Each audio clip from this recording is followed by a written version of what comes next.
hagamos 45 grados para ver para allá, ¿verdad? 1, 2, 3. ¿Sí? Es una bendición estar con ustedes y poder compartir rápidamente. Yo tengo la necesidad de estar ahorita en la Ciudad de México un poquito más tarde, entonces no voy a poder quedarme toda la reunión, pero José Luis me pidió que compartiera algo que compartí hace 7 años, cuando fue la celebración de los 500 años de la Reforma, pero mucho más cortito. ¿Cuántos de ustedes estaban en ebook hace 7 años? Muy bien, entonces si dice, ay, Carlos ya habló de eso, sí, ya hablé de eso. Pero decía el hermano Roberto Loy que si vale la pena una vez, vale la pena 2 veces, ¿verdad? Siempre y cuando se cambie la audiencia, pero también vale la pena cuando recordamos algo como lo que estamos haciendo hoy. Así es que vamos a estar hablando de la gracia de Dios. Y si ven ahí en sus notas, si tienen una pluma, ahí dice Efesios 1 y 2, ustedes ya leyeron la primera parte del capítulo 1 de Efesios, y lo que voy a invitarles a hacer es que cuando vean estas notas, ustedes tienen tiempo en su casa, puedan repasar y leer con mayor detalle, porque en algunas cosas van a ver unos diagramas que solamente voy a mencionar algunos puntos del diagrama, no todo el diagrama, y espero que les pueda ayudar después meditar más detenidamente en esto. Pero ahí donde dice Efesios 1 y 2 tiene 2 líneas arriba y ese es el título, y le quiero que le ponga ahí, pero Dios, ¿sí? Y ese va a ser el título de esta primera sesión, este primer mensaje. Esa foto, quería mostrárselas, esta y otra foto, porque mucho, hermanos, de lo que nosotros somos como cristianos evangélicos en el presente, resultó de algo que sucedió allí. A lo mejor no saben, ¿verdad? Pero cuando estuve en el seminario, parte de mi tesis fue en relación a un debate que tuvo Martín Lutero con Zwinglio en 1529, y tenía que hacer un viaje de trabajo a una ciudad ahí cercana, y le dije a Miriam, ¿me das permiso de irme más días a pasear? Y me dijo que sí, así es que denle las gracias a Miriam por esta cosa. Pero este lugar se llama el Castillo de Warburg, que está ahí abajo. ¿Alguna vez han oído esa palabra? Warburg es el lugar donde Martín Lutero se escondió después de que lo declararon hereje, ¿verdad? ¿Se acuerdan de la dieta de Worms? Que no era dieta de alimentos. ¿Quién ha oído la dieta de Worms? Bueno, ahí fue donde él estaba enfrente del Papa y enfrente del emperador Carlos V, y le dijeron, ¿te vas a arrepentir? Y dijo, no puedo, mi conciencia está cautiva de la palabra de Dios. Y le dijeron, muy bien, entonces a partir de aquí, el que te vea te puede matar. Así es que salió de ahí, y el príncipe de esta región de Alemania lo secuestró sin decirle. O sea, él salió y el primero que lo agarró fue un príncipe que era amigo de él, y lo llevó a este castillo que está ahí cerca de un pueblo pequeño que se llama Eisenach, y ahí lo escondió y se dejó crecer la barba y se veía diferente y todas estas cosas, y estuvo ahí como por 6-7 meses, ¿sí? Y ahí le dieron un cuartito que es este, y ese era su escritorio. Ahí tiene esa fotografía, es donde se dejó crecer la barba, y le empezaron a decir hermano Jorge, y ya no se llamaba Martín, ¿verdad? Y todo eso por un tiempo. Y uno de sus amigos le dijo, oye, pues si vas a estar ahí encerrado escondido, no estés haciendo nada, ¿por qué no traduces la Biblia? ¿Sí? Y entonces en 3 meses Martín Lutero, estando ahí con esas herramientas, una silla y un escritorio y algunos libros, no nada más tradujo todo el Nuevo Testamento al alemán, sino que inventó el alemán. No había alemán escrito, no había gramática alemana, no había nada de esto, eso lo hizo él, ¿verdad? Y de ahí todavía hasta la actualidad el alemán que tenemos el día de hoy es el alemán que Martín Lutero estableció en ese cuarto, ¿sí? Y de ahí, ¿saben qué inició? La educación pública gratuita. ¿Cuántos fueron a la educación pública gratuita? ¿Sí? Y si no querían ir a la escuela, es culpa de Martín Lutero, ¿sí? La posibilidad de las personas de tener una voz, no nada más de someterse a los reyes y sin ninguna posibilidad de tener comunicación y voto. Muchas cosas que sucedieron como resultado de la Reforma, pero ninguna de ellas es la razón por la que celebramos la Reforma todavía hasta estos días. La razón tiene que ver con lo que él hizo en relación al Evangelio, y ustedes tienen que ver ahí, bueno, ahí en la introducción les puse, ¿verdad? La educación pública, la democracia, la importancia de la familia, la dignidad de la labor humana, todo eso inició en la Reforma, e inició en gran medida porque Lutero quiso no estar nada más escondido, sino que se puso a trabajar para traducir la Biblia, porque él decía, si la gente no conoce la palabra de Dios, está presa. Necesitan las Escrituras. Así es que la razón, si quieren ponerlo ahí, es la Reforma, porque todavía celebramos la Reforma, es que en la Reforma celebramos el triunfo de la proclamación bíblica e histórica. Y si quieren, para no tomar tanto tiempo, tómenle una foto, ¿verdad? Y lo rellena más tarde ahí en su casa, pero bíblica e histórica de la gracia de Dios, la gracia de Dios, diga gracia de Dios, la gracia de Dios que tiene poder para salvar eterna y ciertamente a personas pecadoras por medio de la fe en la persona y obra de Cristo, aparte de cualquier obra o mérito personal. Una definición larga, pudiéramos dar una sesión acerca de cada una de esas donde dice 1, 2, 3, 4, no son versículos, yo los puse así porque estábamos separando cada uno de los detalles, pero la restauración, porque se había perdido en la Edad Media, de la proclamación bíblica. Esto no es un nuevo evangelio como lo acusaban los católicos romanos, era el evangelio del Nuevo Testamento, histórica también, porque los padres también lo anunciaron, de la gracia de Dios. Ese es nuestro tema de hoy. Y la gracia de Dios es lo que nosotros vemos en Efesios como pero Dios. Porque si no hay gracia, hermanos, no tenemos esperanza. Pero Dios es esto que dice aquí, la gracia de Dios que tiene poder para salvar eterna y ciertamente a personas pecadoras, justificándolas por medio de la fe en la persona y obra de Cristo. Así es que eso es lo que necesitamos. Ahora, imagínense que ustedes viven en esa época llena de lo que le llamaban el oscurantismo de la Edad Media, lleno de muerte, lleno de enfermedad. Ahí era la época de las plagas, la época en la que la gente literalmente veía personas muertas de manera cotidiana, posiblemente a diario. La muerte estaba por todos lados, había mucha hambre, a veces no había comida, muchas cosas, era una situación muy difícil. Y el evangelio que se escribió siglos antes, decía aquí el Señor, léalo conmigo: vengan a mí todos ustedes que están cansados y agobiados, y yo les daré descanso. ¿Quién es yo? Cristo. Yo les daré descanso, carguen con mi yugo y aprendan de mí, pues yo soy apacible y humilde de corazón, y encontrarán descanso para su alma. Este es Mateo, ¿verdad? Y ahora el otro, aquí dice, este lo leo yo: yo soy el buen pastor, conozco a mis ovejas y ellas me conocen a mí, así como el Padre me conoce a mí, yo lo conozco a él y doy mi vida por las ovejas. Mis ovejas oyen mi voz, yo las conozco y ellas me siguen, yo les doy vida eterna y nunca perecerán, ni nada las podrá arrebatarlas de la mano, ¿verdad? Entonces dice que mis ovejas oyen mi voz, y si tú estás trabajado y cansado, ven a mí, yo te daré descanso, decía el Señor Jesús. Pero en la Edad Media, hermanas y hermanos, ustedes tienen que preguntarse, ¿y a dónde voy para ver a Jesús? ¿Dónde está Jesús? ¿Sí?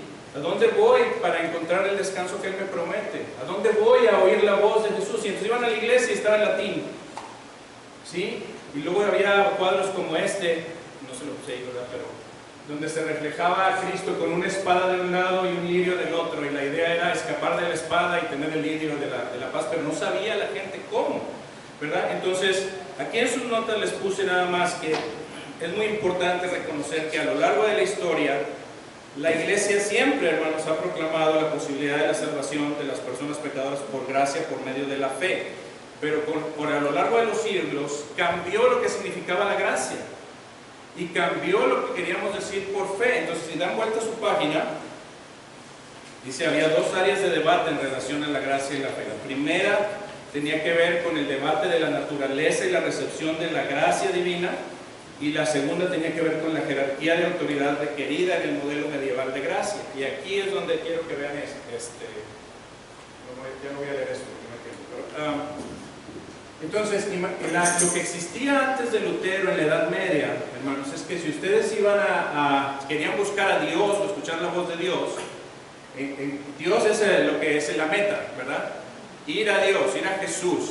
¿Qué estaba antes de Dios? La iglesia, ¿sí?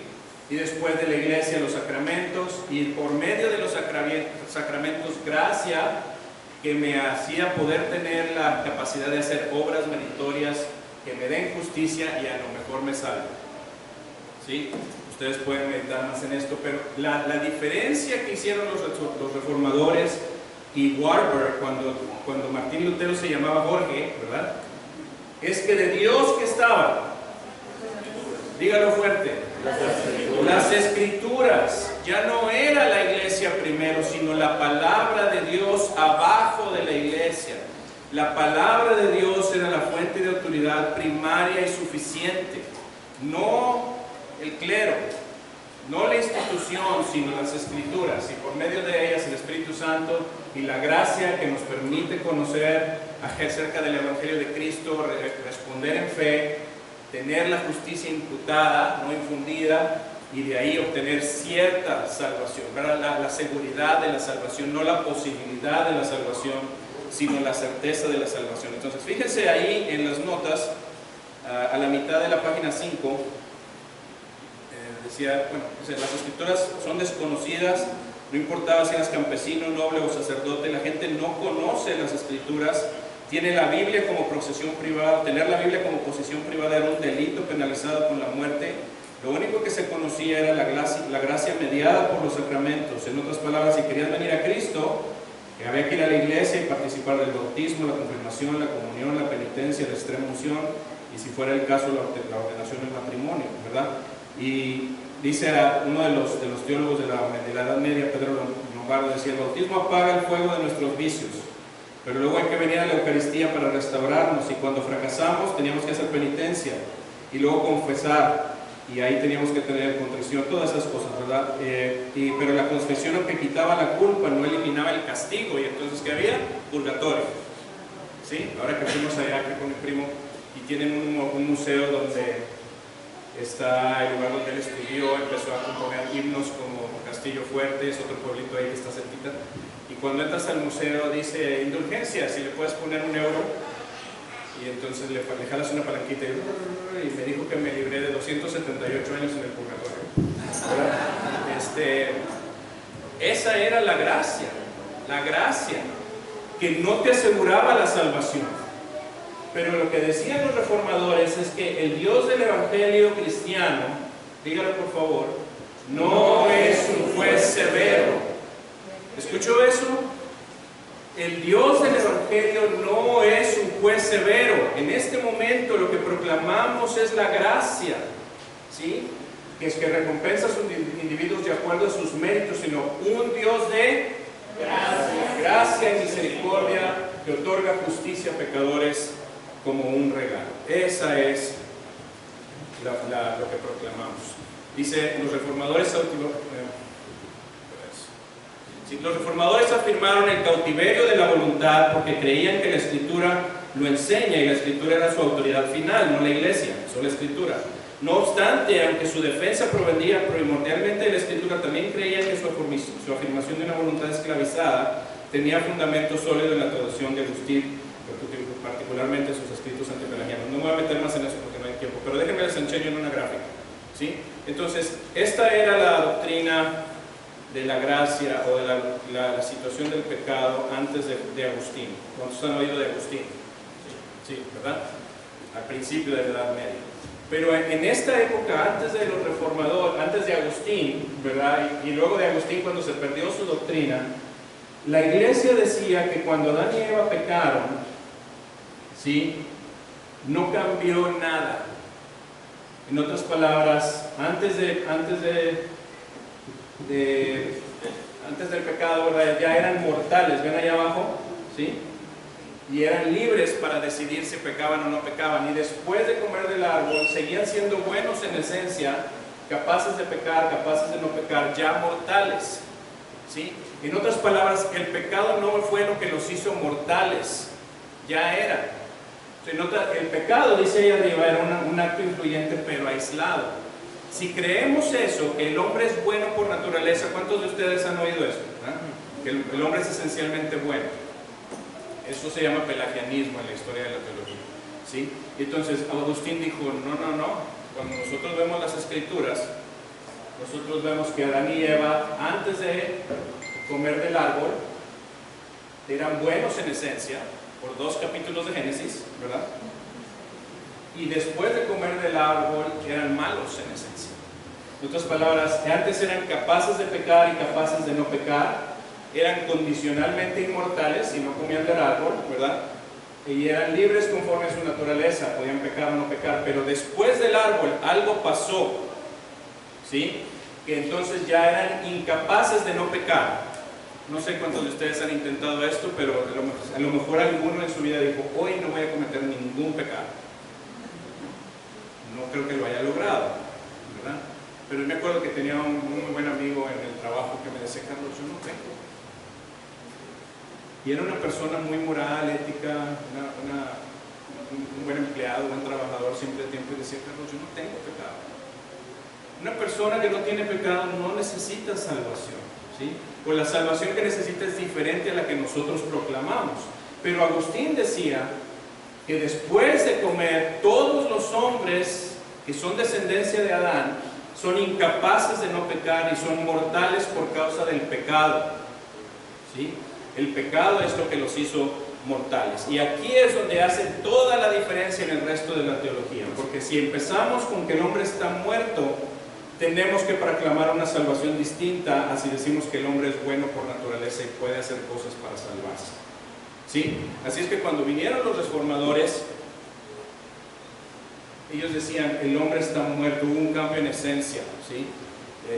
Lo que le llamamos la depravación total o integral, todo en la cuerpo, mente, voluntad, emociones, relaciones, todo fue corrompido por el pecado. Así es que aquí es donde llegamos a Efesios, y esa es una versión distinta a la que ustedes tienen. Si quieren leer la que está en sus notas, es la Reina Valera 60, está en la página, ¿cuál está? 7. No está. Ah, es que está pegado. Entonces dice, y Él, ¿quién es Él? Dios.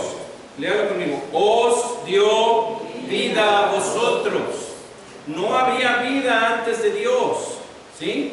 Y Él, Dios, le pueden poner Dios en lugar de Él si quieren, os dio vida a vosotros cuando estabais muertos. ¿Sí? No es que había posibilidad de hacer algo, estabais muertos en vuestros delitos y pecados en los cuales anduvisteis en otro tiempo, siguiendo la corriente de este mundo, conforme al príncipe de la potestad del aire, el espíritu que ahora opera en los hijos de desobediencia, entre los cuales también todos nosotros anduvimos en otro tiempo en los deseos de nuestra carne, haciendo la voluntad de la carne y de los pensamientos, y éramos por naturaleza hijos de ira, lo mismo que los demás. Pero el 4 que dice, pero Dios, que es rico en misericordia, por su gran amor, el amor de Dios con que nos amó, aún estando nosotros como muertos, nos dio vida. Hasta ahí por el momento. ¿Lo ven, hermanos? Entonces, cuando Lutero y los demás hablaron del cautiverio de la voluntad, es porque ellos decían, nosotros, de acuerdo a Efesios capítulo 2 y otros pasajes, estábamos muertos. Un muerto no puede hacer nada, está completamente inerte. Y estábamos muertos, dice, en delito y pecado. Entonces, cuando nosotros estábamos en pecado, pero Dios, cuando nosotros estábamos siguiendo la corriente de este mundo, a veces uno dice, yo no sé por qué hice eso, ¿qué me llevó a cometer tal pecado? Es la corriente del mundo que está jalándonos a nuestra naturaleza pecaminosa, que se deleita en el pecado. Entonces, cuando estábamos siguiendo la corriente del mundo, pero Dios, conforme al príncipe de la potestad del aire, en otras palabras, estamos siguiendo la voluntad del diablo, pero Dios. No es que yo hice, ya voy a dejar de hacer eso y ahora voy a hacerlo yo. No, yo estaba como muerto, pero Dios, ¿verdad? Entonces, antes estaba viviendo en los deseos de mi carne, haciendo la voluntad de mi carne, mis pensamientos, era hijo de ira, pero Dios. Ese pero Dios es la proclamación de la gracia. Pero Dios, no yo, porque algunos dicen, los católicos dicen, bueno, Dios hace su parte, el diablo hace su parte y tú decides a quién le sigues, ¿verdad? Entonces, a Dios hace algo, el diablo hace algo, pero tú haces algo. Pero aquí no dice que nosotros hacemos nada. Todos los verbos en relación a lo que sucede aquí son de parte de Dios actuando y nosotros recibiendo, ¿sí? Pero Dios, que es rico en misericordia, dice, por su gran amor con que nos amó, aun estando nosotros muertos en pecado, nos dio vida. Yo no me di vida a mí mismo al obedecer, Dios me la dio a mí, ¿sí? Y dice, y juntamente con Cristo, por gracia sois salvos, ¿sí? Juntamente con Él nos resucitó y asimismo nos hizo sentar en los lugares celestiales con Cristo Jesús para mostrar en los siglos venideros las riquezas de su gloria, de su gracia, en su bondad para con nosotros en Cristo Jesús, porque por gracia sois salvos por medio de la fe, no por obras para que nadie se gloríe, porque somos hechura suya de Dios, creados en Cristo Jesús para buenas obras, las cuales Dios preparó de antemano para que anduviésemos en ella. ¿Quién es el que actúa? ¿Sí? Entonces, esta es la pregunta más importante de la teología sobre la salvación. ¿Quién causa la salvación? Esa es la pregunta que necesitamos responder, ¿verdad? Cuando nosotros hablamos de lo que decíamos, de lo que proclamaron los reformadores, cambiaron la idea de la gracia sacramental, cambiaron a poner las escrituras como la base de nuestra proclamación de la salvación. Y cuando teníamos eso, entonces tenemos los 5 postulados de la Reforma: la sola escritura, que es nuestra base, ya no la iglesia, sino la sola escritura. Y cuando vemos en la escritura pasajes como Efesios, como Romanos 8, como muchos otros, vemos que la salvación es solo por Cristo, solo por gracia, solo por la fe, ¿verdad? Y ustedes luego vamos a hablar, creo, más de eso en las otras sesiones. Pero la más importante en este punto, hermanos, es que teníamos que tener acceso a la escritura para ver esto. De otra manera solamente podíamos creer lo que me decía el sacerdote, ¿sí? Que no tenía fundamento en la palabra de Dios. Y cuando vimos las escrituras decía, estábamos muertos, pero Dios. Estábamos muertos, pero por su gracia Él nos dio vida juntamente con Cristo, ¿sí? Así es que la pregunta siempre clave en relación a la salvación, porque hay algunos que dicen que la salvación se puede perder, ¿sí? Decía un hermano predicador famoso allá en los Estados Unidos, si tú pudieras perder la salvación, la perderías, ¿verdad? Si se pudiera perder, la perderías.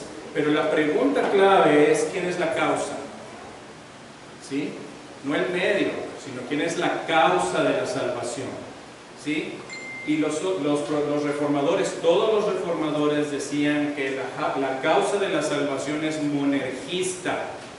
Mono no es bonito, ¿verdad? Mono, uno, ergo, trabajo, ¿sí? Uno trabajando, no sinergista, dos trabajando al mismo tiempo. En la Biblia lo que vemos es que pasajes como Efesios capítulo 2, donde dice, pero Dios nos dio vida, ¿verdad? Nos dio por gracia, ¿verdad? Nos hizo renacer, todas estas cosas que leímos ahí en el pasaje, ¿verdad? Entonces no hicimos nosotros nada, sino que lo hizo Dios para darnos esa vida que nosotros necesitamos. Y aquí es donde está este diagrama que yo he usado muchas veces, y ustedes lo pueden leer en detalle, pero aquí tenemos básicamente todas las partes de la salvación, y hablamos de la salvación como un proceso. Esto es muy importante, la palabra proceso ahí arriba, un proceso en 3 etapas. La salvación no es una cosa nada más instantánea, hay un aspecto de la salvación que es instantáneo, pero la salvación tiene un aspecto que todavía perdura hasta el presente, ¿sí? Entonces, si ven los triangulitos ahí alrededor del diagrama, es la idea de la Trinidad, Dios en el centro. Entonces, al principio, Dios en su elección, Él escoge, ¿verdad? O predestina, y no vamos a entrar en ese debate de a quién y cómo y todo lo demás, pero la Biblia habla explícitamente de la elección y de la predestinación, y esa la hace Dios, el Padre, ¿sí? ¿Verdad? Desde antes de la fundación del mundo, leímos ahí en Efesios capítulo 1, ¿verdad? Después Él envía a su Hijo, el Hijo consuma en el tiempo y el espacio la salvación objetiva. Él fue a la cruz, fue crucificado, fue muerto y resucitó al tercer día. Y si Él no hubiera hecho eso, yo no tengo esperanza de salvación. Pero una vez que Él hizo eso, entonces yo tengo que oír el Evangelio, y el Espíritu Santo tiene que abrirme entendimiento para que a mí me resplandezca la luz del Evangelio de la gloria de Cristo, dice ahí en el Nuevo Testamento, ¿verdad? O sea, hay veces que me predicaron, algunos de ustedes le predicaron el Evangelio y dicen, no entiendo. ¿Cuántos de ustedes entendieron el Evangelio la primera vez? No, ¿verdad? Estábamos ciegos. ¿Verdad? El Dios de este mundo, dice, tenía cegado nuestro entendimiento para que no nos resplandeciera la luz de la gloria del Evangelio de Cristo. ¿Sí? Pero un día Dios abre nuestros ojos y entonces entendemos el Evangelio y creemos. ¿Verdad? Se llama el nuevo nacimiento. ¿Sí? Y el creer nos da la justificación, y aquí es donde entonces decimos que hay estas 4 etapas. Primero estamos condenados o muertos, ¿sí? Y hay salvación disponible por gracia por medio de Jesucristo, porque Él murió y resucitó, ¿verdad? Pero no es sino hasta que yo, por medio de la fe, fíjense, no dice por causa de la fe, sino por medio de la fe. Entonces yo creo en el Evangelio, Dios me hace nacer de nuevo en un instante, ¿verdad? Y eso se llama justificación, o le podemos decir salvación en el pasado y posicional, ¿verdad? Después tenemos, a partir de ese momento, la fortaleza de parte de Dios para ser santificados, ¿sí? Y por medio de la santificación estamos siendo salvos en el presente, un presente continuo, progresivo, hasta que lleguemos a la glorificación, que ya es la consumación de la salvación. Pero por eso decimos que nosotros fuimos salvos, estamos siendo salvos, eso se llama santificación, y seremos salvos completamente en el futuro, y eso se llama glorificación. Entonces aquí es donde están los postulados de la Reforma, y con eso vamos a terminar esta primera sesión. Pero dice, la salvación bíblicamente es un proceso, ¿sí? Y dice posible solo, aquí están los postulados, por causa de la gracia, ¿sí?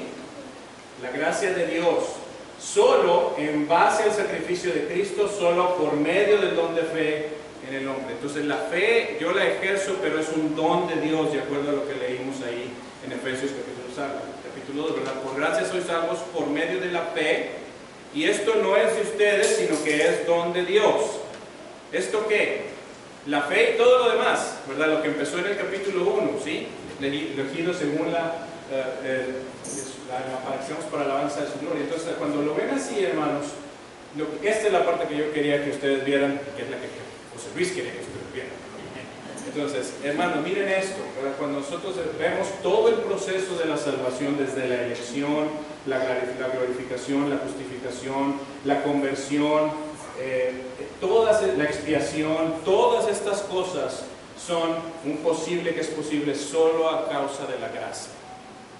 Toda la salvación es de gracia, ¿sí? Así es que si lo vemos de otra manera, y eso lo pueden poner ahí en su diagrama, hay gracia en la elección, hay gracia en la muerte y resurrección de Cristo, hay gracia en la predicación, hay gracia en la conversión, hay gracia en la santificación y hay gracia en la glorificación.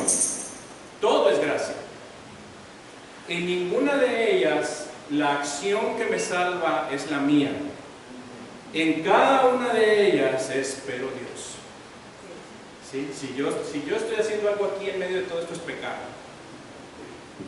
Pero Dios es el que en su misericordia, por su Espíritu y por la obra de Él en el nuevo nacimiento, es que por su gracia nosotros podemos obtener la salvación. Si vemos la parte de Cristo, entonces ahí está el solo Cristo, ¿verdad? No hay otra base. El catolicismo es las obras de Cristo más mis obras. Pero los reformadores dijeron no, pasajes como este dice solo por medio de la fe en Cristo, y eso fue lo que transformó a Lutero, porque en ese momento, cuando él estaba empezando a leer la Biblia, le preguntaron, ¿verdad? Bueno, ustedes han oído esto, pero le dijeron, hermano Martín, ¿tú amas a Dios? Cuando estaba en el monasterio, y dijo, amar a Dios, yo a veces odio a Dios, no lo puedo complacer. Y entonces decía, hago esto y me acuerdo que pequé, y entonces regresaba a confesarse, y otra vez se acordaba que pecó y regresaba a confesarse. Y decía a un hermano que a veces se pasaba 3 horas y 4 horas y 5 horas y 6 horas confesándose, y se ponía en el suelo de la iglesia, ahí enfrente de la cruz, buscando absolución. Y cuando el sacerdote le decía te absuelvo, decía que sentía paz por un momento, hasta que salía y se acordaba que se le olvidó un pecado, tenía que regresar a confesar. Entonces él decía, yo odiaban a Dios, hasta que viene el Evangelio. En Romanos capítulo 1, el justo por la fe vivirá. Y la fe es un don de Dios, es gracia. ¿Sí? Y eso fue lo que lo transformó, y eso fue lo que hizo que él no quisiera nada más estar escondido en Guanajuato, sino que estuviera traduciendo la Biblia, porque él decía, si yo traduzco la Biblia, la gente puede conocer la verdad de Dios, pero si no saben leer, aunque esté en alemán, no pueden hacerlo. Entonces él empezó por eso la idea de la educación pública, escribió a todos los príncipes de Alemania, tienen que empezar un movimiento de educación pública gratuita para que la gente pueda leer la palabra de Dios.